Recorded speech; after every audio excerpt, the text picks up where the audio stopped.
આટલી સંપ્રદાયો છતાં પણ 21મી સદીમાં જો ભારતનું નામ રોશન કરનારો તો ભારત દેશ વૈદિક સંપ્રદાય ભારત દુનિયાભરને સાચો રસ્તો બતાવશે તો એ રસ્તો કયા માર્ગે ચાલી રહ્યા છે એ તમે ત્યાં જઈને તપાસ કરી આવો. ત્યારે મિસિસ ક્લિન્ટને અમેરિકામાં જઈ અને પ્રેસિડેન્ટ ક્લિન્ટને વાત કરી છે કે ત્યાં વૈદિક ધર્મની પરંપરા ચાલી રહી છે. જ્યારે અમેરિકાના યુવાન મિત્રો અને એમાં પણ બાળકોને આ પાયા હચમચી ગયા છે. ખોટા વ્યસનો, દારૂ, માંસ, જુગાર, તમાકુ આવી બદીઓથી મનુષ્યનું મગજ ભ્રષ્ટ થતું જાય છે.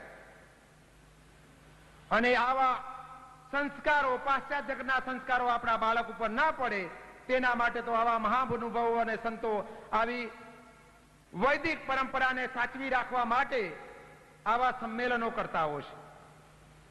આપણી સાચી સંસ્કૃતિ છે આપણા બાળક, અને જો આપણે બાળકને જો સાચવીશું નહીં તો આવા સંમેલનો તમે હજારો કરશો પણ જો જીવનમાં ઉતારશો નહીં, વાણીને વર્તનમાં જો લાવશો નહીં તો એકલું પુસ્તકનું જ્ઞાન રહેશે, પોપટીનું જ્ઞાન રહેશે. અને આપણે જે હિમાલયની ટોચ ઉપર જે ચડીને બેઠા છીએ એ ક્યારે ભૂમિ પર આવીને પથરાઈ જઈશું એ કહેવાશે નહીં. માટે હજુ સમય છે. અને હવે આ 21મી સદીને તો થોડા વર્ષો જ બાકી રહેશે. અને તેમાં પણ અમેરિકાના બોસ્ટન યુનિવર્સિટીના મેડિકલ કોલેજના મિસ્ટર બન્સને કહ્યું છે કે જો દુનિયાને જો રોગોમાંથી બચાવવું હોય તો વૈજ્ઞાનિકો અને મેડિકલ સાયન્સ તો એટલું જ કરી શકશે કે એને કાબુમાં લાવી શકશે, એ મટાડી નહીં શકે. ભયંકર રોગો આજે દુનિયામાં ફાટી રહ્યા છે. માણસને શાંતિ નથી. Tension, depression, TB, cholera, AIDS નામના એટલા બધા રોગોથી મનુષ્ય આજે પરેશાન બની ગયો છે.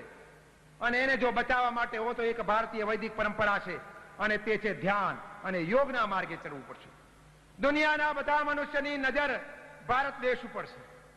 આપણી પાસે વસ્તુ છે, આપણે એને જાણી શક્યા નથી.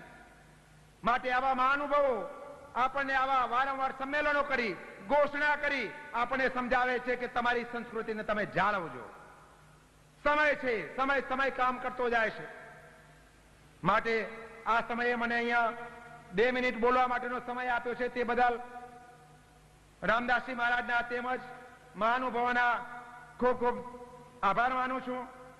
અને આપણી આ ઘાટકોપરનો પ્રસંગ માટે તમે બધાએ શાંતિથી સાંભળ્યો તે બદલ ધન્યવાદ. બોલો જય ગુરુ.